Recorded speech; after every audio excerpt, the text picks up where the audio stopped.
This is the MUSE HiFi M4. It is a portable Bluetooth headphone, DAC and amplifier.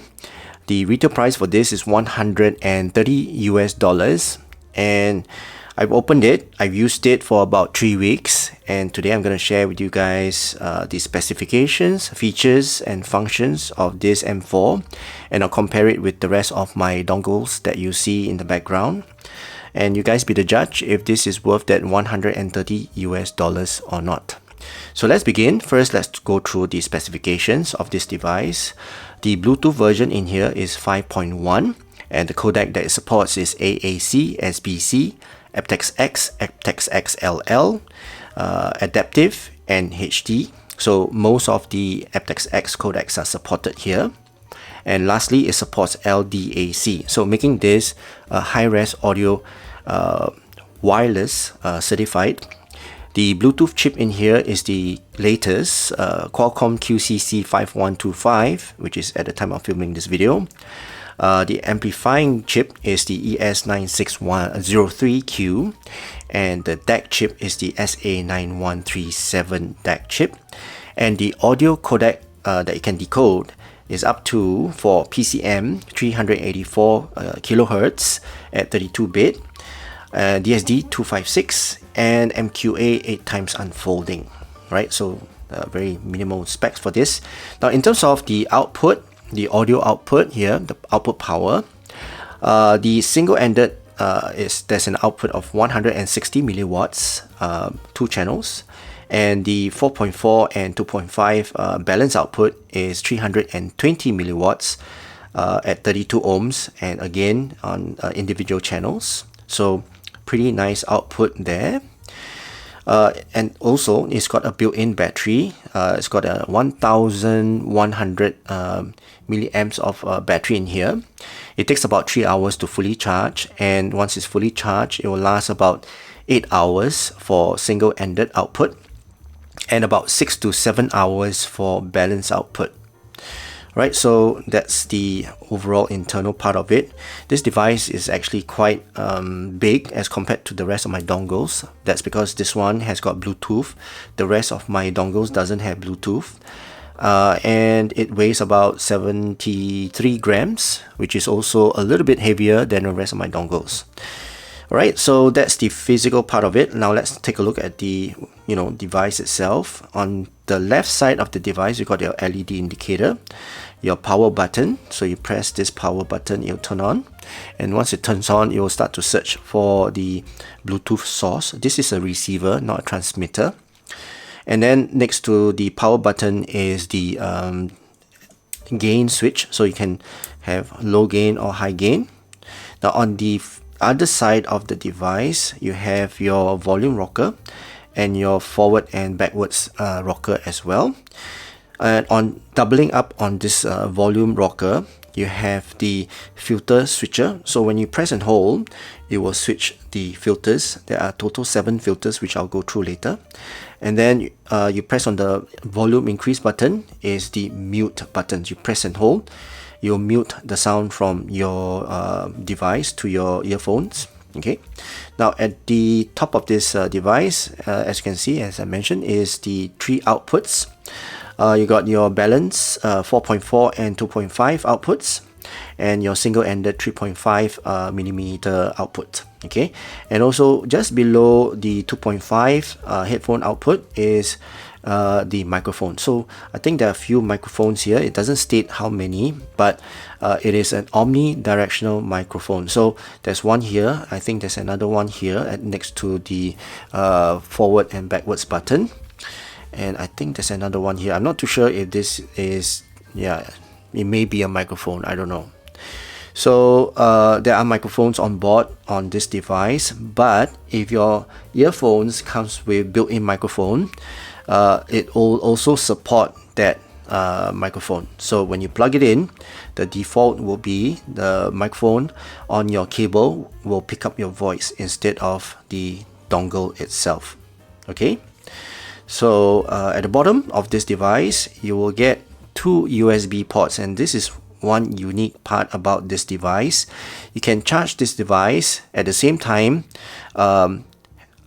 use it as a DAC, right? It does not draw power from the source that you are connected to. So if it's connected to a power source, it will depend 100% on its own power. But if it's not connected to a power source, it will take about maybe 20% of the source power, and 80% of the power comes from its internal battery. Okay, so that's one of the features on this device. The volume on this is independent volume control. When you adjust the volume here, it only adjusts what is being pushed out from this headphone jack. Whatever source volume will not be changed. So if your source volume is up to the max to 100%, by adjusting the volume here, it will not affect the output of your source.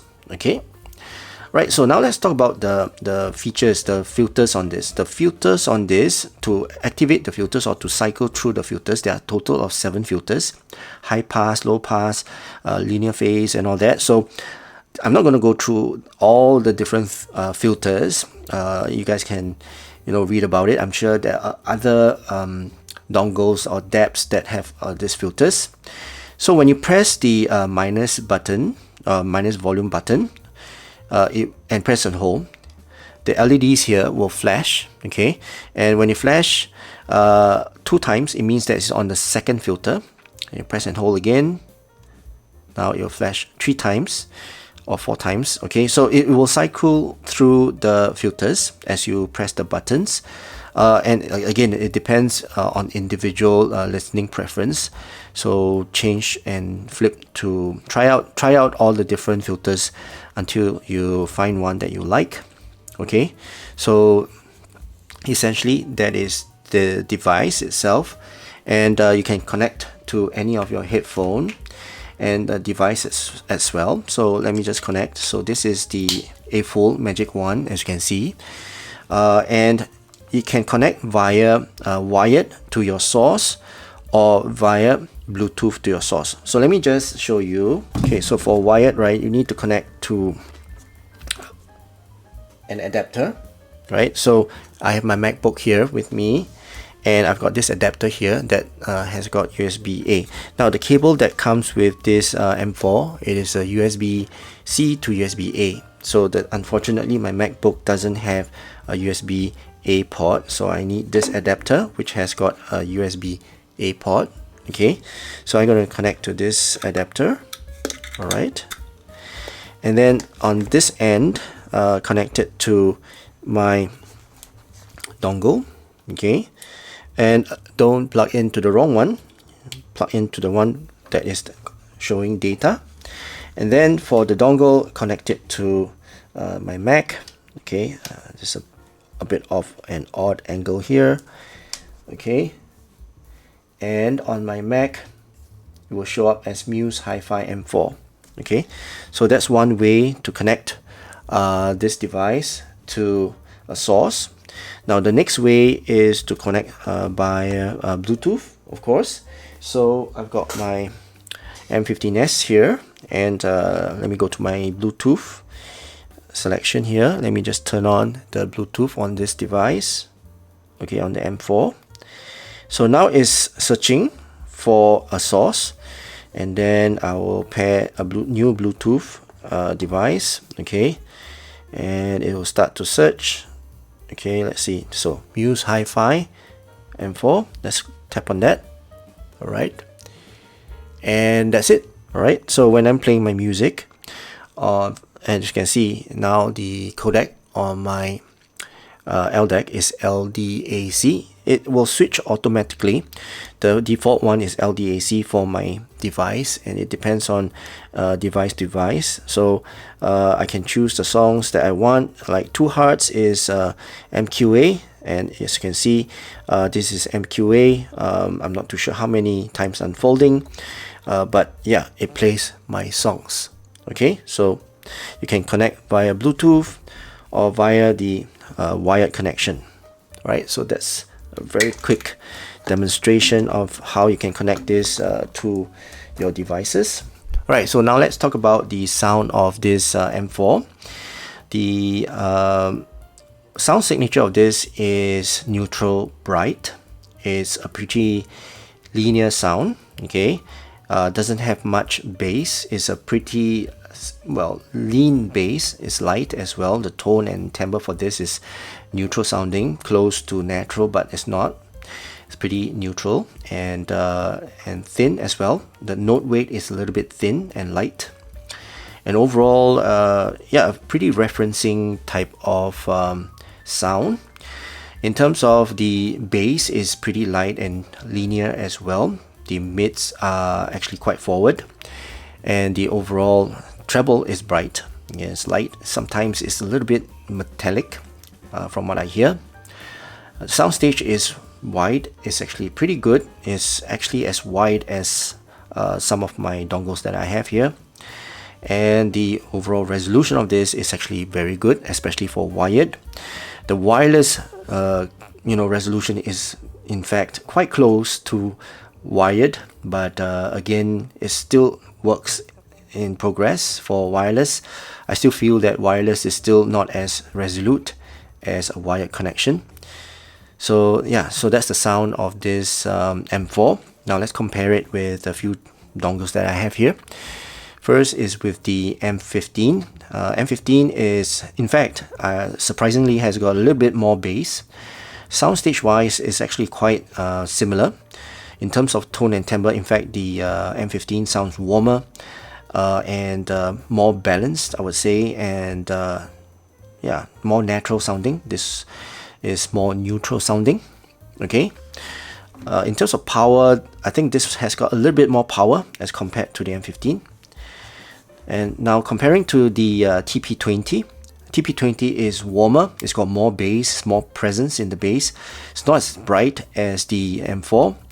It's got a narrower soundstage as compared to the M4. And overall, this, in fact, if you feel the both of them, right, this TP20 feels as hefty as this M4. Okay, so yeah, in terms of weight wise, yeah, but this is a solid piece of metal, so this is not, it's just hollow inside. So yeah, it's different sound, okay, I would say. Resolution wise, I would say both are quite comparable. I think the M4 is a little bit brighter, a bit more resolute. Next, let's compare to the HiDis S9 Pro Plus. Now, the HiDis has more bass. It sounds warmer as well. It's got a little bit less forward mids, and it definitely sounds darker than the M4. Soundstage wise, M4 has got a wider soundstage. Well, the S9 Pro Plus does also have a pretty wide soundstage, but in terms of spaciousness and airiness, the M4 has a little bit more. In terms of power, the HiDis has got more power, and well, this doesn't have Bluetooth, so yeah, it's basically quite resolute. In fact, a bit more resolute than M4. Okay, so that's for the HiDis. Alright, so we have the K13, and this has got quite a bit of power. It's a bit more power than the M4. It's got more forward mids than the M4.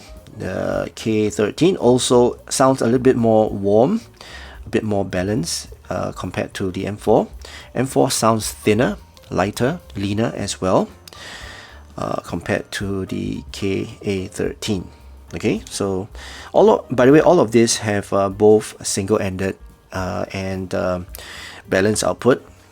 And last but not least, let's compare with the Show. And for the Show, it definitely sounds warmer. In fact, the Show and the TP20, they are quite similar. This is not as bright as the M4. It's got a smaller soundstage as well. Overall resolution, I would say the M4 is a little bit more resolving. And yeah, this is different tuning. Again, this is lean and light and neutral sounding. This is more warm, fun, and casual sounding. So yeah, it's different tuning for these. And that concludes my overall comparison with all my dongles here. That's all I have. The rest, I have more, but it's just that some of them don't have balanced output, so I didn't add them in. And that also concludes my overall review of this MUSE HiFi M4. So what do you guys think? Do you think it's worth that $150? Right, so that's it for this video. I hope you guys enjoyed watching it, and if you did, please give this video a thumbs up, and also please don't forget to subscribe to my channel. That's it for now. I hope you guys have a great day ahead, and I'll see you again in my next video. Cheers.